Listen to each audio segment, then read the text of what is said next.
यानी कि ऐसे जो मंत्री थे वो इशारों को समझने वाले, अर्थात हाव भाव तक को भांप जाने वाले, व्यक्ति कैसा है ये उसके चेष्टा मात्र से वो समझ जाने वाले, इसी को इंगितज्ञः कहा जाता है। फिर है नित्यम प्रिय हिते रताः, और प्रिय कार्यों को करने में, सबका हित करने में हमेशा लगे रहने वाले ऐसे मंत्री थे। च आसन, इस प्रकार के मंत्री थे। तो ऐसे मंत्रियों को पाने के लिए राजा को कैसा होना पड़ेगा, उसकी कल्पना अपने लोगों को करके देखनी चाहिए। वास्तव में सामान्य राजा नहीं थे महाराजा दशरथ। कैसे उन्होंने व्यक्तियों का एक एक करके निर्माण करा और करवाया होगा, और उन व्यक्तियों को अपने साथ सम्मिलित किया होगा जिनमें सर्वोत्कृष्ट गुण हो, उनको अपने मंत्रिमंडल में सम्मिलित किया होगा। तो ये सारा का सारा कार्य राजा किया करता था। तो राजा में यदि इतनी योग्यता स्वयं में नहीं होगी तो वो कैसे गुणों का पारखी होगा। तो ये जो विशेषता है, ये मंत्रियों की जो विशेषता बताई जा रही है उसमें राजा की भी विशेषता छुपी हुई है, ऐसा हमें समझना चाहिए। फिर अगला हम श्लोक पढ़ते हैं, पंचम सर्ग का दूसरा श्लोक है। अष्टौ बभूवुर्वरिस्य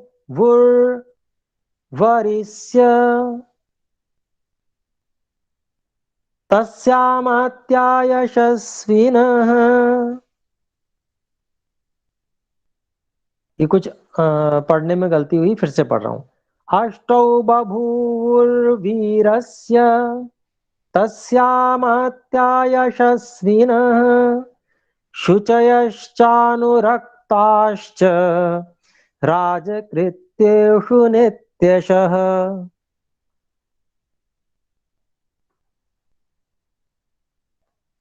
तो अष्टौ ये तो अलग है ही है, बभूवुर वीरस्य, तो बभूवुः विसर्जनी को अलग कर लेंगे, रेफ जो आया है वो विसर्जनी हो जाएगा। बभूवुः वीरस्य तस्य अमात्या यशस्विनः। फिर है शुचयः च अनुरक्ताः च राजकृत्येषु नित्यशः। तो शुचयः च अनुरक्ताः च, ये हमने अलग अलग कर दिया। तो अब इसका हम अन्वय देखते हैं। देखिए, तस्य वीरस्य, कस्य वीरस्य, दशरथस्य, राजा दशरथस्य। अष्टौ अमात्याः यशस्विनः शुचयः नित्यशः च राजकृत्येषु अनुरक्ताः बभूवुः। तो ये हमने अन्वय कर दिया। ऐसे वीर राजा दशरथ के अष्टौ अमात्याः, 8 मंत्री थे, सचिव थे। कैसे थे? यशस्विनः, बहुत यशस्वी थे, दूर दूर तक विख्यात था, विख्यात थे। हर व्यक्ति उनको जानता था कि बहुत बड़े विद्वान है ये, है ना, यशस्वी थे। फिर है शुचयः, बहुत शुद्ध भाव वाले थे। केवल शरीर से ऊपर से ही चिकना चुपड़ा होना वो नहीं, बल्कि अंदर से, मन से पवित्र थे, शुद्ध थे। और अकेले राजा के वश में थोड़ी होता है इतनी सुंदर व्यवस्था का निर्माण। राजा तो ऐसे लोगों को चुनता है कि जो इस इन बढ़िया बढ़िया उत्तम से उत्तम योग्यता वाले हों, और फिर सब मिलकर सुंदर व्यवस्था का निर्माण करते हैं राज्य में। तो ये जो है योग्यता उनकी बताई जा रही है। नित्यशः च राजकृत्येषु अनुरक्ताः, और लगातार राज कार्यों में लगे रहने वाले, रुचिपूर्वक लगे रहने वाले बभूवुः थे। तो ऐसे महाराजा वीर महाराजा दशरथ के 8 ऐसे मंत्री थे जो यशस्वी थे, शुद्ध भाव वाले थे, हमेशा राज कार्यों में लगे रहने वाले ऐसे थे। तो आइए तृतीय श्लोक देखते हैं। धृष्टिर्जयन्तो विजयः सुराष्ट्रो राष्ट्रवर्धनः अकोपो धर्मपालश्च सुमंत्रश्चाष्टमोऽर्थवित्। इसको अलग अलग करते हैं।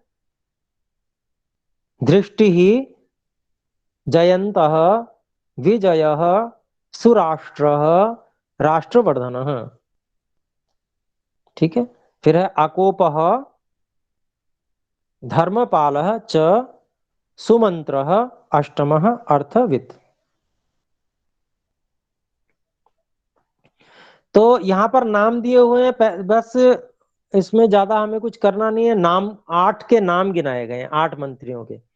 दृष्टि पहले का नाम है,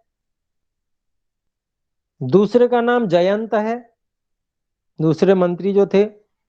तीसरे मंत्री का नाम विजय है, और चौथे मंत्री का नाम है सुराष्ट्र, उनका नाम सिद्धार्थ भी कहा जाता था। पांचवें का नाम है राष्ट्रवर्धन, उनका नाम अर्थ साधक भी कहा जाता था। छठे मंत्री का नाम है अकोपह, उनको अशोक भी कहा जाता था। और सातवें थे धर्मपाल, जिनको मंत्रपाल कहा जाता था। और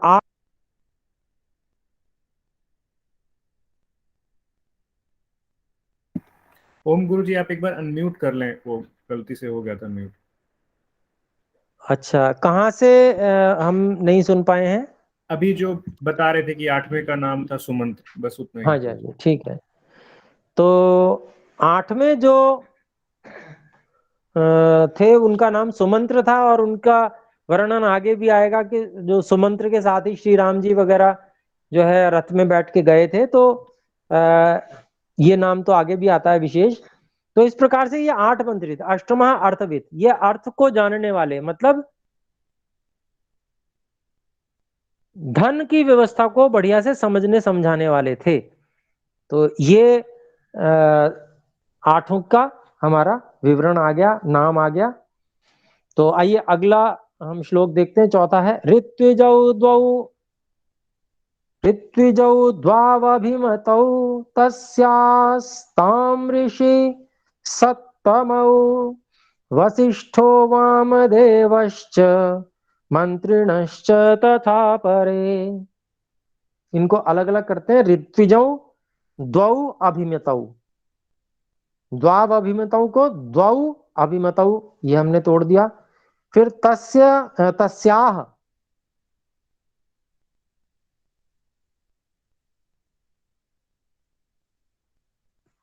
नहीं, तस्य आस्ताम, आस्ताम ये द्विवचन का, दो अभिमतौ चल रहा है ना, जैसे यहाँ पर द्विवचन, तो उसी के संदर्भ में द्विवचन आस्ताम, आसीत आस्ताम आसन, उसी तरह से द्विवचन प्रथम पुरुष द्विवचन का क्रियापद है, अस धातु का लंग लकार में। तो ऋषि ऋषिसद तमऊ, ये अलग हो गया। फिर हो गया वशिष्ठ, फिर वामदेव च मंत्रिण तथा अपरे।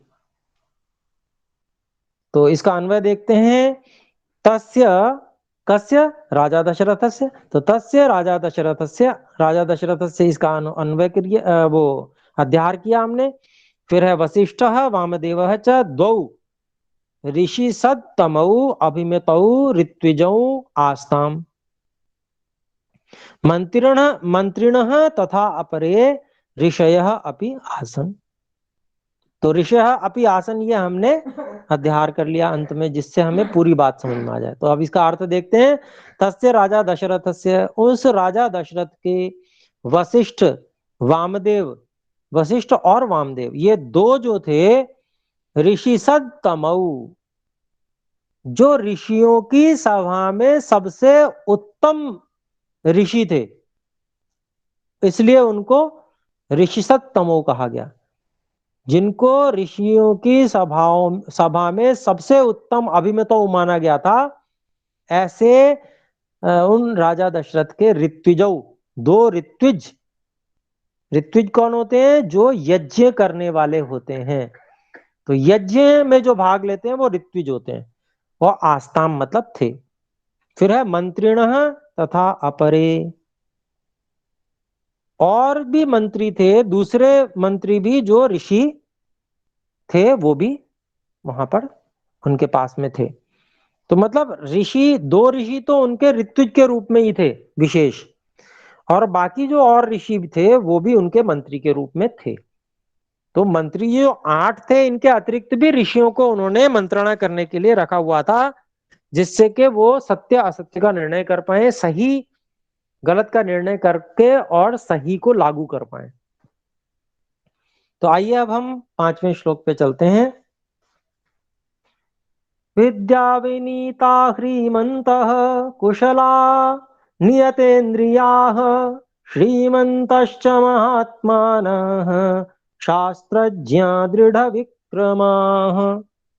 तो अब इस श्लोक में उन मंत्रियों के गुण विशेष और बताए गए हैं 5वें श्लोक में। तो इनको अलग अलग देख लेते हैं, अलग अलग लगभग है ही वैसे ही। विद्या विनीता ह्रीमन्तः कुशला नियत इंद्रियाः श्रीमन्तः च महात्मानः शास्त्रज्ञाः दृढ़ विक्रमाः। तो सब अलग अलग ही हैं। अन्वय देखते हैं। तो ते मंत्रिणः विद्या विनीताः ह्रीमन्ताः, ह्रीमन्तः, फिर है कुशलाः नीतेन्द्रियाः श्रीमन्तः महात्मानः शास्त्रज्ञाः दृढ़ विक्रमाः च आसन। तो वे जो मंत्री थे, इसको हिंदी में देख लेते हैं। वे मंत्री विद्या विनीताः, वे विद्या और विनय दोनों से संपन्न थे। कितने ही लोग होते हैं, विद्या तो होती है उनमें, लेकिन अकड़ बहुत होती है।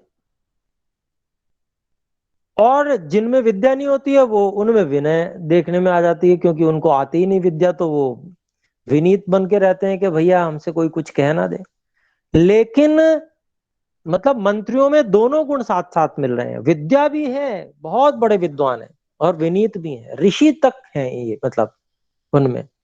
फिर आगे देखते हैं, श्रीमंतः, लज्जाशील भी हैं। यानी कि उनको इस बात की बड़ी चिंता है कि कोई व्यक्ति हमें गलत नहीं समझना चाहिए, हमसे कोई ऐसी भूल नहीं होनी चाहिए जिससे कोई हमें यूं कह दे कि आपने ये ऐसा क्यों किया या गलत किया। इस चीज के लिए बहुत अधिक सावधान है वे। तो इसी को लज्जाशील होना कहते हैं। फिर कहते हैं कुशलाह, वो सभी जितने भी कार्य होते हैं, राज कार्य इत्यादि, उन सब में वे कुशल हैं। नियत इंद्रिया, और वो सभी जितेंद्रिय हैं, इंद्रियों पर विजय करने वाले हैं, विजय किए हुए हैं। तो ऐसे मंत्री होंगे तभी सारी प्रजा भी जितेंद्रिय होगी। और यथा राजा तथा प्रजा वाली बात होती है। राजा जितेंद्रिय है, उनके मंत्री जितेंद्रिय है, तभी प्रजा भी जितेंद्रिय है। आगे कहते हैं श्रीमंत, ऐश्वर्य संपन्न है, महात्मान, महान आत्मा है, अर्थात क्षुद्र आत्मा नहीं है, छोटी छोटी बातों को लेकर परेशान होने वाले नहीं है, बहुत विशाल हृदय वाले हैं, महात्मान है। फिर है शास्त्रज्ञ, 6 शास्त्र होते हैं, 6 दर्शन, वैशेषिक न्याय, योग सांख्य मीमांसा और वेदांत दर्शन। तो इन सभी शास्त्रों को वे जानने वाले थे, शास्त्रज्ञ। फिर इसके बाद में दृढ़ विक्रमा, तो इतना ही नहीं कि केवल वो बुद्धि संपन्न है, शास्त्रज्ञ है, इतना ही नहीं है, बल्कि दृढ़ विक्रमा, बहुत अधिक शक्तिशाली भी हैं, शरीर से भी बहुत अच्छे हैं और बहुत पराक्रमी हैं। आवश्यकता पड़ने पर युद्ध कौशल भी उनके अंदर है। तो इतने सारे गुणों वाले ये मंत्री थे। फिर आगे देखें, छठा श्लोक है।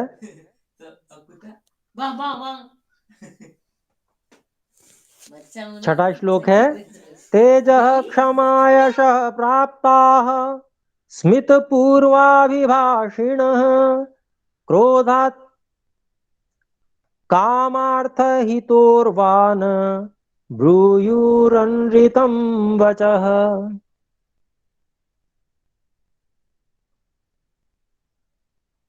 तो आइए इसको अलग अलग करें, देखें। तेजः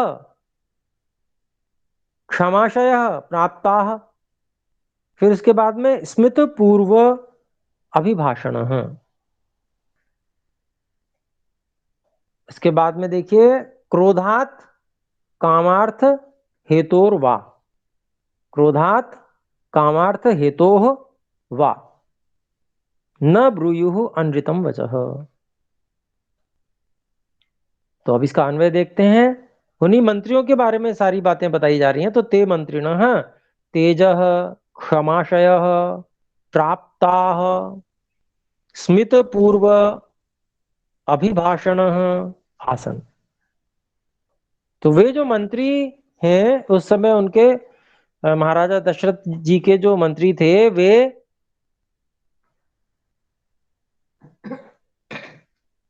तेजः, बहुत अधिक तेजस्वी थे सभी।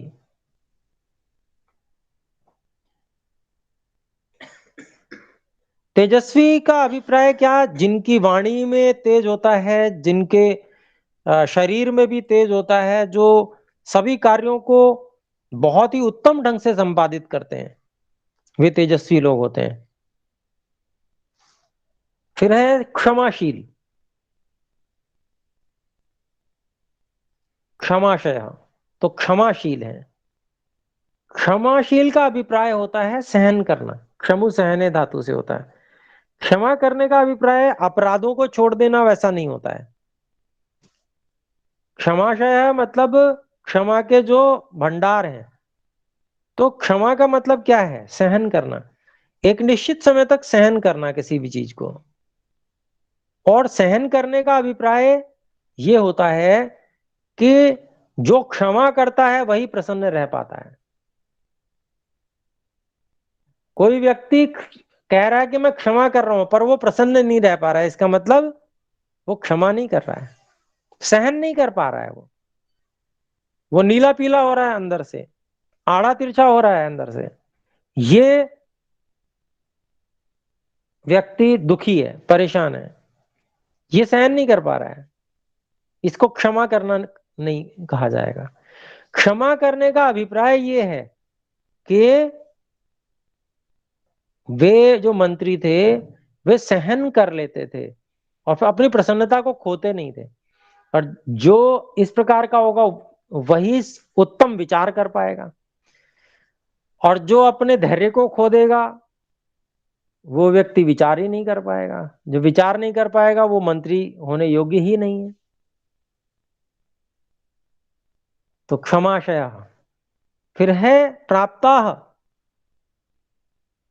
प्र उपसर्ग पूर्वक आपता, या इसको प्राप्ता सीधे भी कर सकते हैं। यहां पर दो प्रकार के अर्थ लग सकते हैं। आप तो कहते हैं जो सत्यमानी सत्यवादी सत्यकारी होते हैं, तो प्रकर्ष रूप से, बहुत उत्तम रूप से, एक तो इस तरह से अर्थ कर सकते हैं और दूसरा इस तरह से भी, जिनकी पहुंच बहुत दूर दूर तक हो, वे प्राप्ता हो गए, यशस्वी भी कह सकते हैं। फिर है स्मित पूर्व अभिभाषण।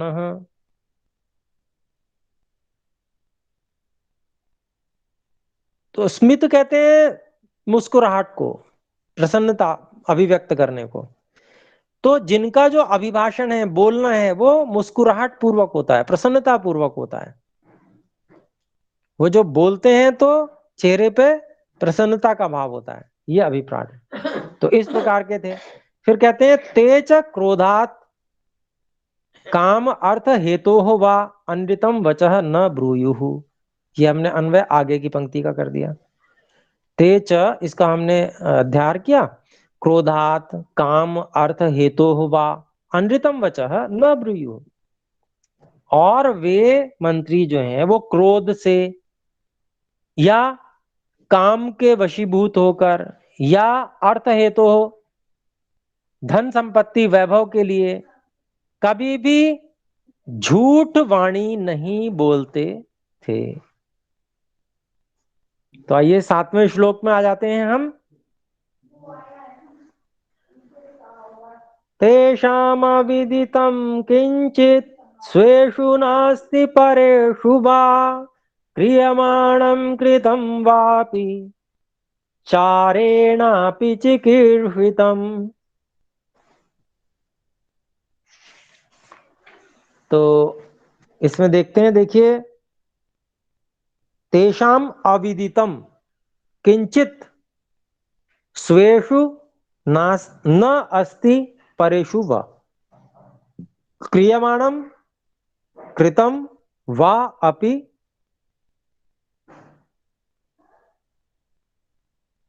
चारेण अपि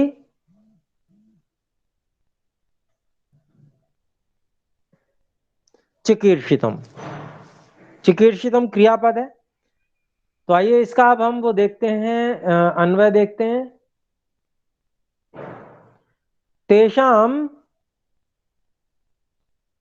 मंत्रिणाम ज्ञाने, इसका हमने अध्ययन कर लिया, मंत्रिणाम ज्ञाने का। तो तेषाम मंत्रिणाम ज्ञाने स्वेषु परेषु वा क्रियमाणं कृतं वा अपि किंचित चिकीर्षितम अविदितम न अस्ति चारेण अपि सर्वं विदितम भवति। स्म, स्म भूतकालिक होता है, भूतकाल का प्रयोग करने के लिए स्म लगा दिया जाता है। तो इसका हमने सर्वम विदितम भवति स्म, इसका हमने अध्ययन किया है अंत में, जिससे वाक्य पूर्ति हो जाए और समझ में आ जाए। तो आइए देखते हैं इसका अभिप्राय क्या है। तेषाम मंत्रिणाम ज्ञाने, उन मंत्रियों के ज्ञान में, स्वेषु परेषु वा, अपनों में या दूसरों में, यानी कि अपने राज्य में या दूसरों के राज्य में, क्रियमाणम कृतम वा अपि किंचित, कोई भी किया जाता हुआ या जो किया जा चुका है, जो भी कुछ, अपि किंचित कुछ भी, या चिकीर्षितम या बहुत पहले किया गया था, लिट लकार का है, अविदितम न अस्ति, ऐसा कुछ भी नहीं है जो उन मंत्रियों को अविदित हो, नहीं जात हो, जो उन्होंने जाना हुआ ना हो। कैसे? तो चारेण अपि, गुप्तचरों, चर चर कहते हैं या गुप्तचर कहते हैं, चर कह लीजिए। चर मतलब कौन? वो लोग जो घूमते रहते हैं, जिनका काम ही घूमने का है, उनको सौंपी, उनकी ड्यूटी ही ये लगा रखी। तो ऐसे चर लोग कहते हैं चारेण। तो ऐसे गुप्तचर इत्यादि, उनके द्वारा सर्वम विदितम भवति स्म, उनको सब कुछ जानकारी रहती थी, जिसको कहते हैं ना कि चप्पे चप्पे की खबर रखना आजकल की भाषा में। तो उस तरह से उन मंत्रियों को पूरा का पूरा राज्य, पूरा जनपद, उसके बारे में, और केवल एक अपना ही नहीं, और दूर दूर के जनपदों के विषय में भी, कहाँ क्या चल रहा है, किसकी क्या योजना है, सब कुछ उनको ज्ञात होता था। तो मंत्रियों का काम ही यही है कि सब कुछ पूरी सूचना रखना। तो 8वां श्लोक देखते हैं हम। कुशला व्यवहारेषु सौहृदेषु परीक्षिताः प्राप्त कालम यथा दंडम धारयेयुः सुतेष्वपि।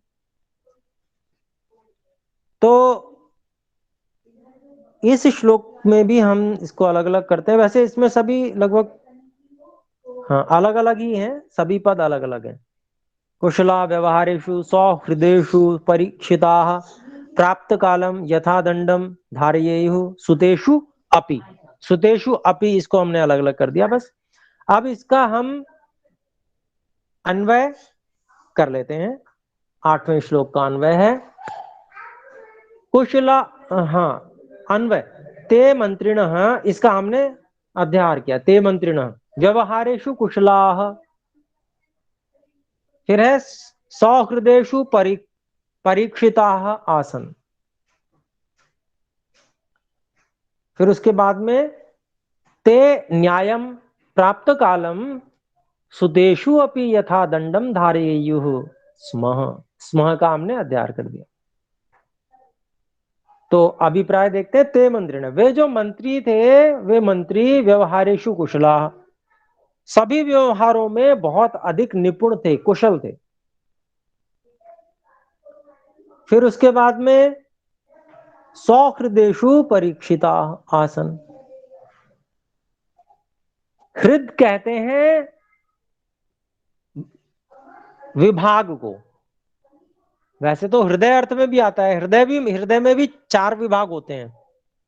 जो लोग बायोलॉजी पढ़ने वाले उनको सब पता रहता है, और जो भी, तो वो जो विभाग है उन्हीं के कारण से उसको हृदय कहा जाता है, उसका भी नाम। तो यहाँ पर जो हृदय शब्द है वो उसका विभाग से अभिप्राय है।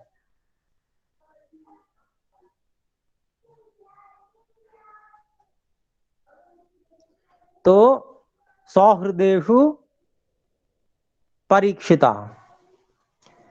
अपने विभागों की पूर्ण जानकारी रखने वाले थे, मतलब हर चीज का परीक्षण वे करते थे, हर विभाग में जा जाके, जिसको टेस्ट चेक बेसिस कहा जाता है आजकल। कभी भी अचानक जो है छापामार पद्धति से, किसी को कोई खबर नहीं है कि मंत्री जी आ रहे हैं, वो उसी वेश में है या किसी और वेश में है, कुछ पता नहीं है, और वो अचानक सारी जानकारियां स्वयं लिया करते थे, सभी विभाग जितने भी होते थे उन सब विभागों में। फिर कहते हैं आगे भी देखिए, बहुत विशेष, ते, वे जो मंत्री थे, न्यायम प्राप्त कालम, जब न्याय का समय आता था तो सुतेषु अपि यथा दंडम धारयेयुः, वो अपने पुत्रों तक में जैसा के दंड विधान किया गया है, जैसे के नियम है, जैसा कि वेद में दंड विधान है, या मनुस्मृति आदि जो ग्रंथ जिनसे दंड का विधान किया जाता है, वो वैसे के वैसे दंडों को धारण किया करते थे, दिया करते थे दंडों को। ये अभिप्राय यहां पर देते हैं, यानी कि अपने पुत्रों तक को नहीं छोड़ते, उनसे भी पक्षपात नहीं, इतने विशेष न्यायप्रिय जो मंत्री वे थे।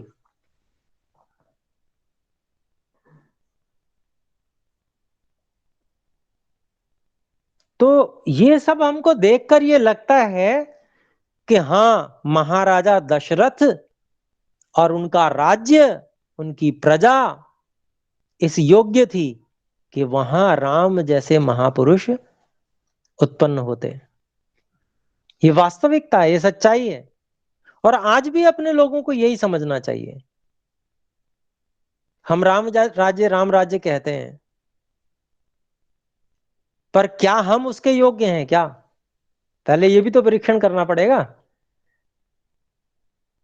हम में वो योग्यता है नहीं, हम में से कोई ऐसी योग्यता वाला व्यक्ति नहीं है कि जहां ऐसे श्री राम जी जैसा महापुरुष हो और पूरे संसार में या पूरे अपने देश में ही राम राज्य जैसी व्यवस्था उत्पन्न कर सके, ला सके।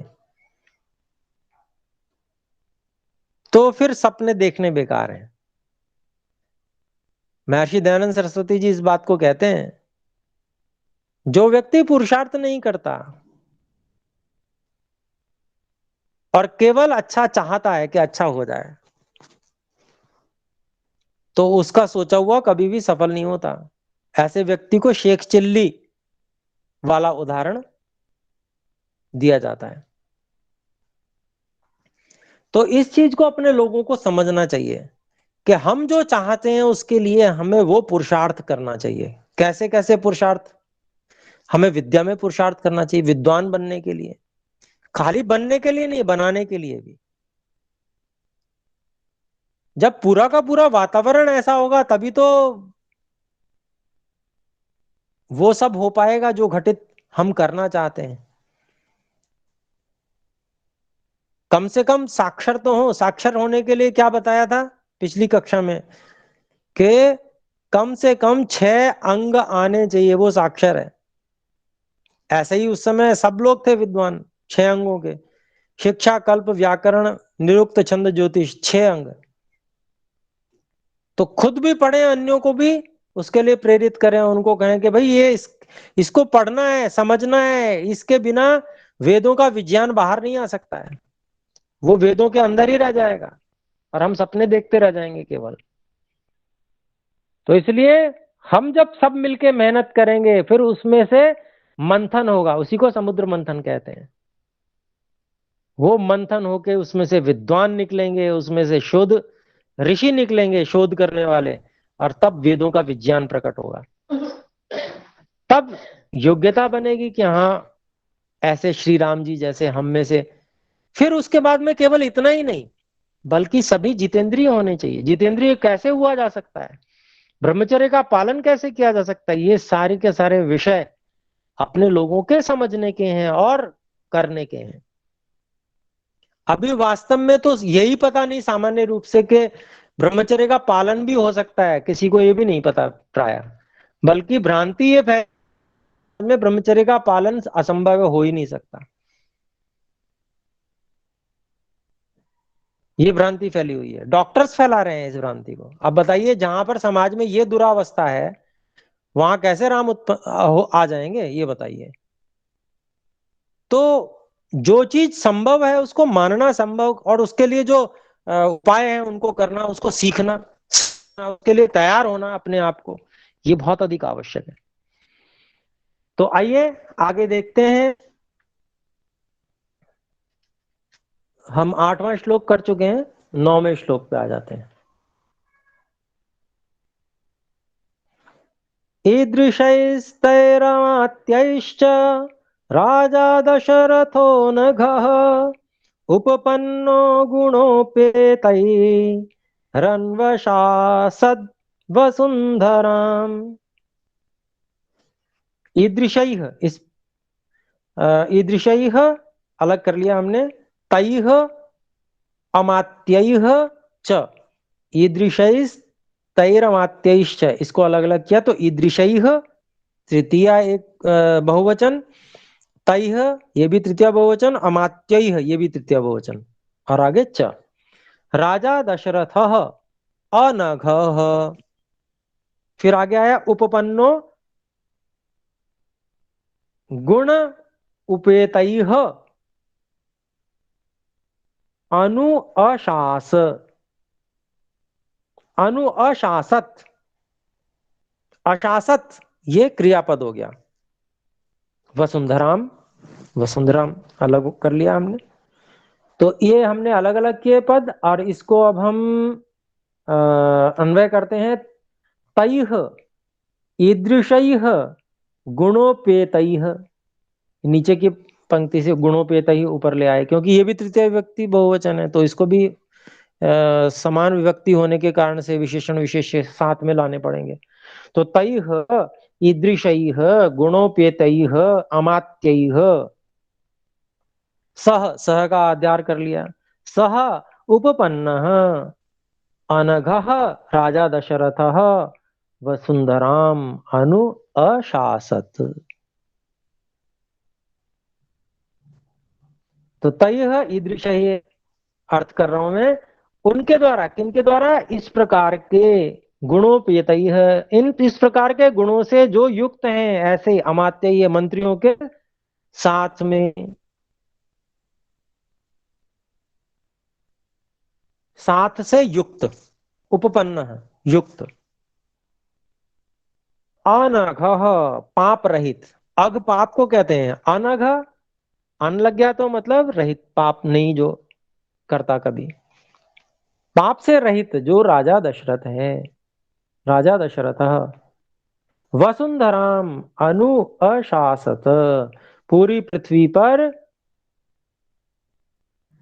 अनुशासन अपना उन्होंने चलाया, यानी कि उन्होंने शासन किया। अनु इसलिए लगाया, अनु समझिए अनु क्या है।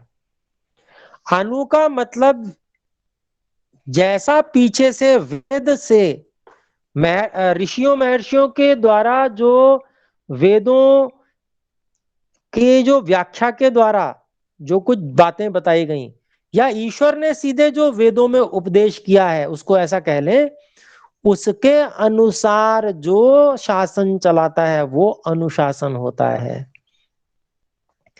स्वच्छंद होकर अपनी मर्जी से जैसा मर्जी करने वाला व्यक्ति केवल करता है। अनुशासन तो वही करता है जो वेद के अनुसार, ऋषियों महर्षियों के अनुसार शासन करता है। तो इसीलिए यहाँ पर अनु अशासत ये शब्द का प्रयोग महर्षि वाल्मीकि जी ने किया है। तो कितनी सुंदर कृति है महर्षि वाल्मीकि जी की। देखिए, अगर हम अलग अलग करके इनको सबको अलग अलग करें तो मात्राएं पूरी नहीं होंगी और गाया भी नहीं जाता श्लोक। लेकिन उन्होंने ऐसे इस प्रकार से संधियां की हैं, ऐसे जोड़ा है, एक एक उसको शब्द को पिरोया है इस रूप में कि वो छंद के रूप में आ गया और मात्राएं समान हो गई और हम इसको गा सकते हैं। तो इतना सुंदर ये काव्य है, देखिए।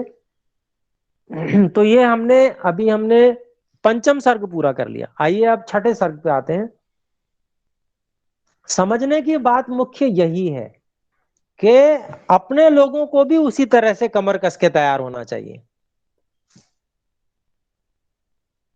कि हम भी इसी प्रकार से प्रयास करेंगे जिससे कि सारी की सारी व्यवस्थाएं वैसी आ जाएं, हम वैसे हो जाएं, हम अनुशासित हो जाएं, हम जितेंद्रिय हो जाएं, हम विद्वान हो जाएं, उसके लिए प्रयास करेंगे।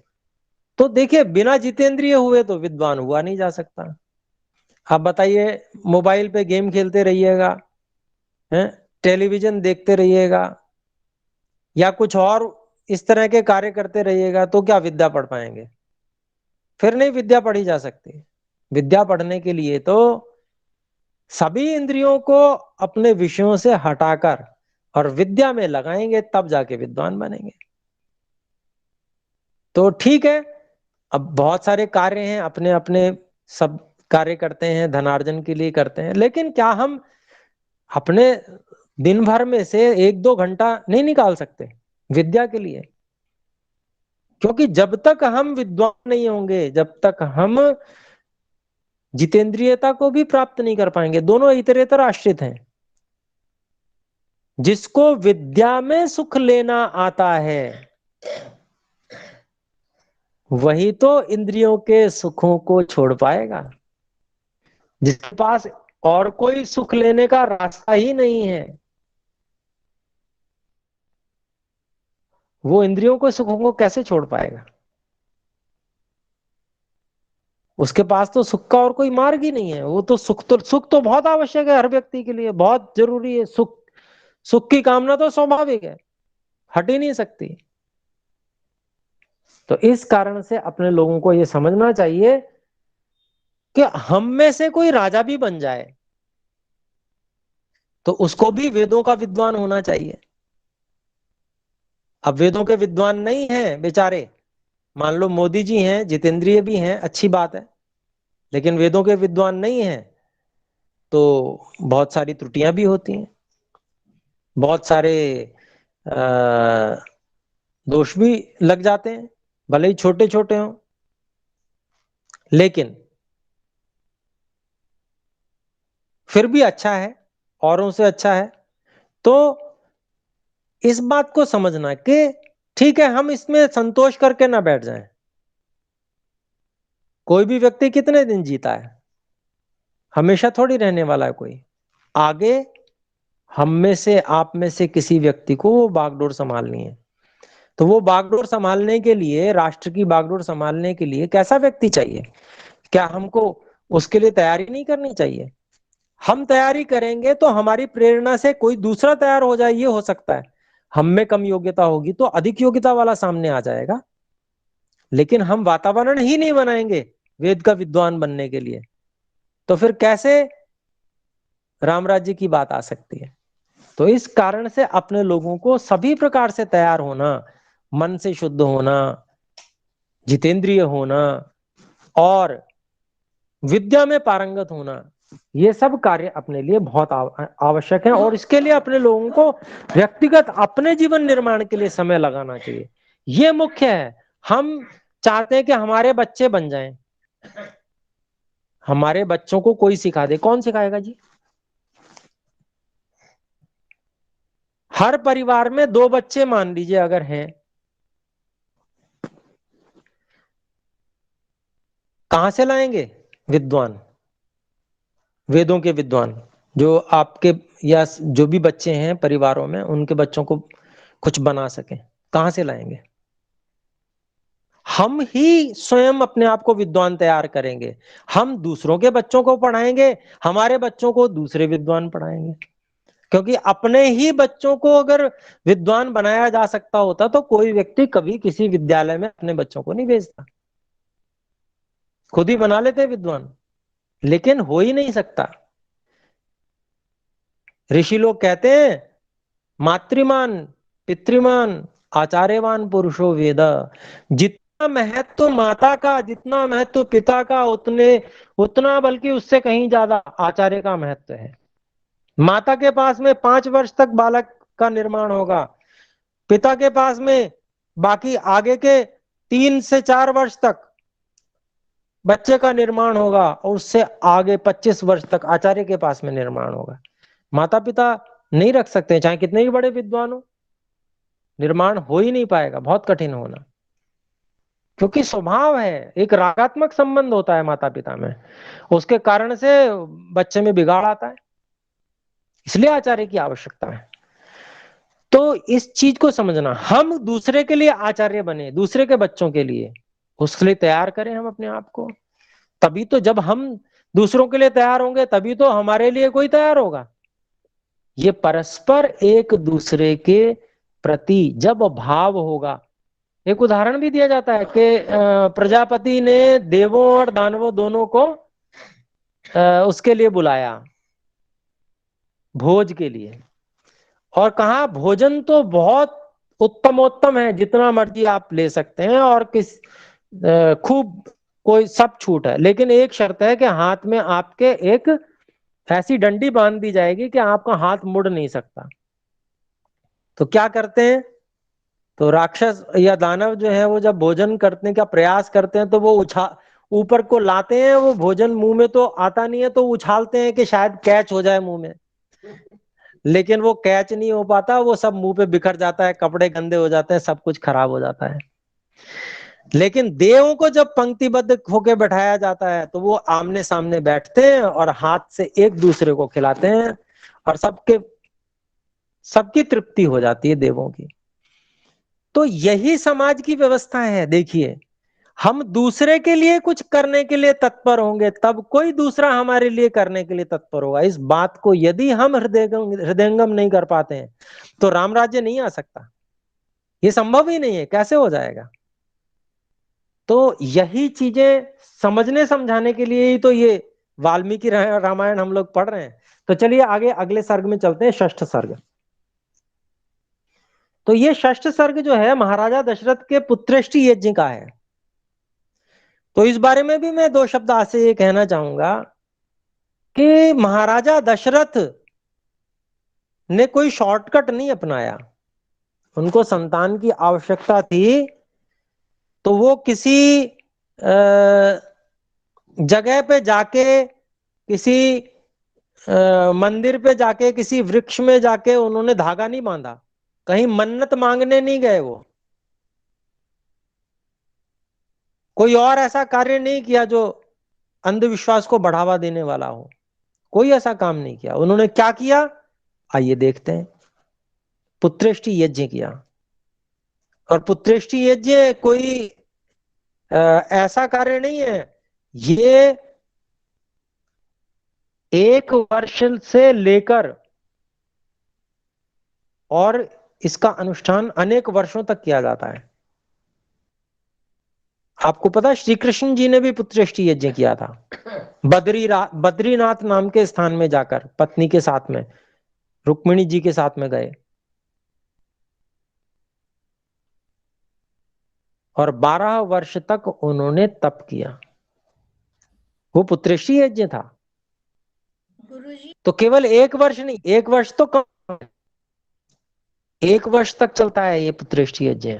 और उसमें सारा का सारा किस प्रकार से आहार होगा, किस प्रकार से विहार होगा, जैसे आजकल न्यूट्रिशन एक्सपर्ट होते हैं, वो सारा का सारा निर्धारण करते हैं, किस तरह से दिनचर्या, किस तरह से खान पान, है ना, आहार, निद्रा, ब्रह्मचर्य, सब कुछ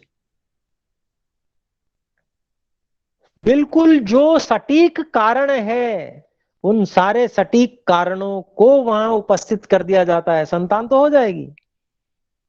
वो सारी की सारी समस्याओं को हटा के निकाल दिया जाता है, पंचकर्म इत्यादि कराए जाते हैं आयुर्वेद के अनुसार, ये सब कार्य होते हैं। इसको पुत्रेष्टि यज्ञ कहते हैं। और साथ में हवन भी होता है, यज्ञ भी होता है।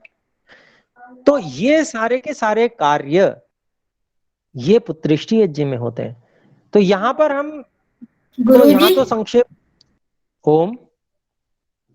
जी गुरुजी, फिर उसके बाद कृष्ण जी को पुत्र प्राप्ति हो गई थी।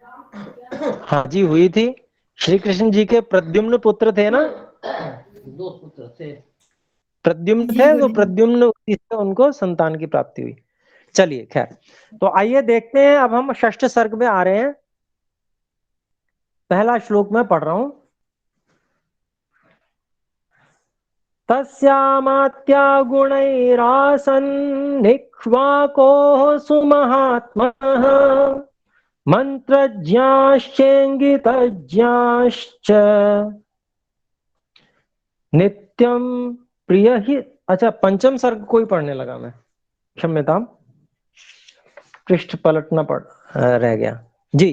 तो षष्ठ सर्ग में तस्य चैवं प्रभावस्य धर्मज्ञस्य महात्मनः सुतार्थं तप्यमानस्य नासीद्वश नासीद्वंशकरः सुतः। तस्य च एवं प्रभावस्य धर्मज्ञस्य महात्मनः सुतार्थं तप्यमानस्य न आसीत् वंशकरः सुतः। ये मैंने पद अलग अलग कर दिए, अब इसका अन्वय कर रहे हैं। एवं प्रभावस्य धर्मज्ञस्य महात्मनः सुतार्थं तप्यमानस्य च तस्य राजा दशरथस्य वंशकरः सुतः न आसीत्। अर्थ देखते हैं। इस प्रकार प्रभाव वाले, ठीक है, भाव अर्थ में होता है, तो वह प्रभावस्य षष्ठी, तो इस प्रकार के प्रभाव वाले धर्मज्ञस्य, जो धर्म को जानने वाले हैं उनके, और महात्मा, जो बहुत बड़े महात्मा हैं उनके, सुतार्थम तप्यमानस्य, जो पुत्र के लिए बहुत इच्छुक हैं, तप कर रहे हैं पुत्र के लिए,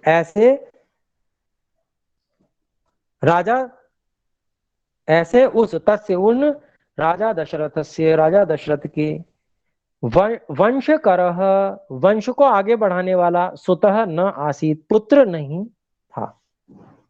दूसरा श्लोक देखें। चिंतयानस्य तस्यैवं बुद्धिरासीन् महात्मनः सुतार्थं वै पुत्रयागेन किमर्थं न यजाम्यहम्। तो चिंतयानस्य तस्य एवं बुद्धिः आसीत् महात्मनः सुतार्थं वै पुत्रयागेन किमर्थं न यजामि अहम्। अन्वय करते हैं। चिंतयानस्य तस्य महात्मनः एवं बुद्धि जागृता आसीत् यत् किमर्थम अहम वै पुत्र यागेन सुतार्थम न यजामि। चिंतयानस्य जो चिंतन करता हुआ है, अर्थात चिंतन करते हुए, तस्य उन महात्मनः, महात्मा, कौन महात्मा? महाराजा दशरथ।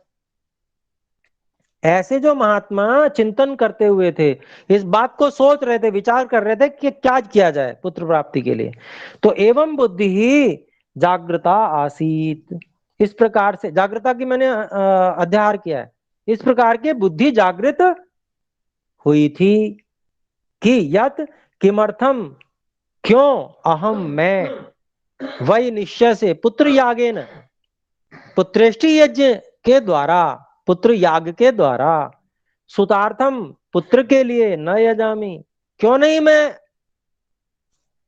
पुत्र के लिए यज्ञ करूं। आइए तीसरा श्लोक देखते हैं।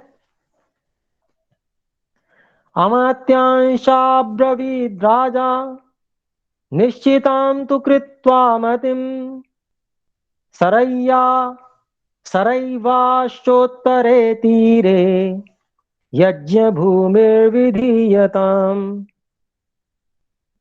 तो आइए इसको अलग अलग कर लें। अमात्यांश अब्रवीत राजा, अमात्यान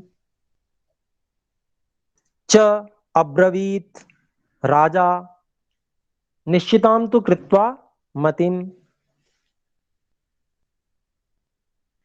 सरब सरैवा सरैवाह, ये आपका वधु के समान, या हाँ वधु के समान, उकारांत स्त्रीलिंग शब्द, उसकी षष्ठी विभक्ति, वध्वाह के समान, तो सरयू का सरैवाह, सरय्यवाह, इस तरह से वध्वाह के समान बन जाएगा। च उत्तरे तीरे यज्ञ भूमि ही विधीयताम। तो अमात्यान, ये यहां से अब हम इसका अन्वय करते हैं। पुत्र यागाय तु मतिम निश्चितिम कृत्वा, राजा अमात्यान अब्रवीत यत सरैवाह उत्तरे तीरे यज्ञ भूमि विधीयताम। दूसरी पंक्ति ज्यों की त्यों आ गई। तो पहले की हमने थोड़ा उसको सीधा किया। तो पुत्र याग आए, पुत्र याग के लिए अर्थात पुत्रेष्टि यज्ञ के लिए, तू मतिम निश्चिताम कृत्वा, बुद्धि को निश्चित करके राजा राजा दशरथ ने अमात्यान, अमात्यों को यानी कि मंत्रियों को, अब्रवीत कहा, क्या कहा कि सरयू सरैवाह मतलब सरयू नदी के उत्तरे तीरे, उत्तर दिशा वाले नदी के तट पर, यज्ञ भूमि विधीयताम, यज्ञ के लिए भूमि तैयार की जाए। तो इस प्रकार से महाराजा दशरथ ने उनसे कहा। तो अभी ये कहा है, अब और भी आगे कहेंगे क्या क्या सावधानियां रखनी है यज्ञ के लिए, क्या क्या होना चाहिए, वो सब आगे निर्देश महाराजा दशरथ करेंगे। स्वयं विद्वान थे और मंत्री में भी विद्वान थे, लेकिन निर्देश करना जरूरी होता है। अगर निर्देश ना करें तो लापरवाही होने की संभावना होती है, इसलिए राजा निर्देश तो पूरा करते हैं। तो आइए, समय समाप्त हुआ। हम में से कोई प्रश्न और पूछना चाहें तो पूछ सकते हैं।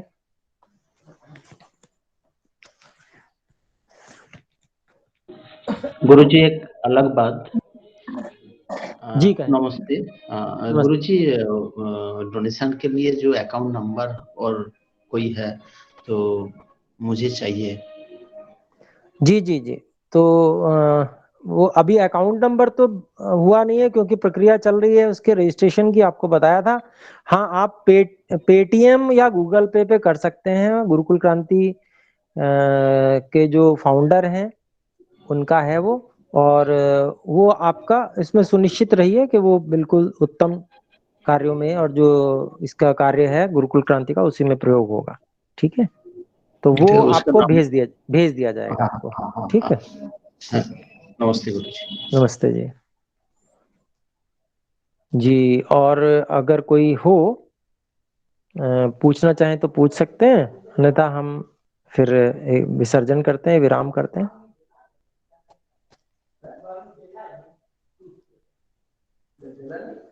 तो ठीक है, अपने लोग फिर इसको कक्षा को विराम देते हैं। सभी हम मिलकर एक बार ओम की ध्वनि करें।